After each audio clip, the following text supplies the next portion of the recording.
Welcome to the EFS Modernization Project training video series. This video covers the SR child provider enrollment process. We're going to start by going to the provider's home screen page. You'll see here there are a couple options at the top. You have the business profile, contracts, and enrollments. So today we want to focus on what the enrollments are and how to complete an SR enrollment. So there are two ways that a provider can receive an SR enrollment. The first way is that the coalition is able to manually complete the enrollment on their end. They can select a provider and complete the enrollment and sign for the enrollment on the provider's behalf, leaving the only loose end would be for the family to have to accept the enrollment. The other way that a provider can get an enrollment is through the coalition sending that provider an enrollment request.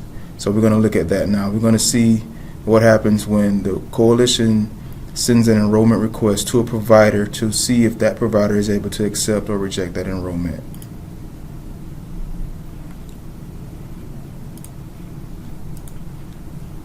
So here in the provider's enrollment request queue, we see that there are two records that have come from the coalition to the provider. You see that we have the date of birth for the child's age, but we don't have the child's name here. We don't show the child's name to keep from putting both the child's birthday and name in this request, and if for whatever reason the provider doesn't accept that request, but they may still capture that child's name and birth date. So we want to protect the child's personal information by not giving both pieces of that information prior to the enrollment being completed. But we see the parent name and other information about that child's eligibility and enrollment information. And the provider has the option to either accept or reject this child's enrollment. So for training purposes, I'm going to show how the provider is able to reject. And that's basically saying, no, I don't have a room at my facility, or maybe there's a bad history with the parent and the provider doesn't want to accept this enrollment. For whatever the case may be, the provider selects to reject the enrollment and select a reason. We're going to say prior issues with family, and we're going to just put a comment for testing and then submit to the EOC. We get a message saying that it was successfully rejected, and that record is now removed completely from the provider portal. So the provider won't have any access to that one child's information that they just rejected. So in the event that the provider wants to accept this child's enrollment, the process is just as easy. We click the accept button, and we see here that there's an anticipated start date that is blank. In the future, we're going to have it where that anticipated start date is populated by the coalition, and the provider won't be able to change it. That start date is going to control when attendance can begin to be tracked on the provider's attendance roster. So we want to have that input by the coalition, and the provider will be able to see that here when they accept the enrollment. But for now, we have to enter something, a date. So we're going to say that the child will begin attending on the current date.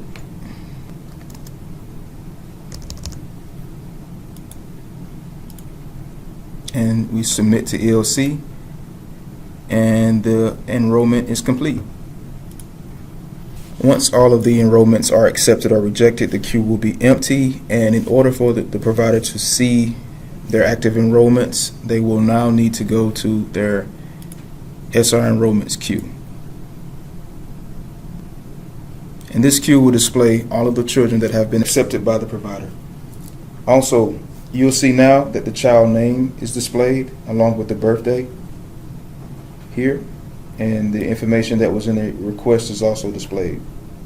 The provider doesn't have any way of changing this child's enrollment information. The only ability the provider has is the ability to end the enrollment. For whatever reason, if a time comes when the child's enrollment needs to be terminated, the provider is able to come to the enrollment queue, select end enrollment, say that yes, they want to end this provider enrollment, select the reason, the end enrollment effective date, the last date of attendance, and to indicate here if there's a past due parent fee, meaning if during the time of the child's enrollment, if there's a payment plan or some sort of co-payment set up with the parent, if that payment is not up to date, the provider can indicate that here, how much is past due, and submit that information to the coalition. But for this training video, we're not going to terminate any of the children because we're going to use these children in the next step to show how attendance can be tracked for each child.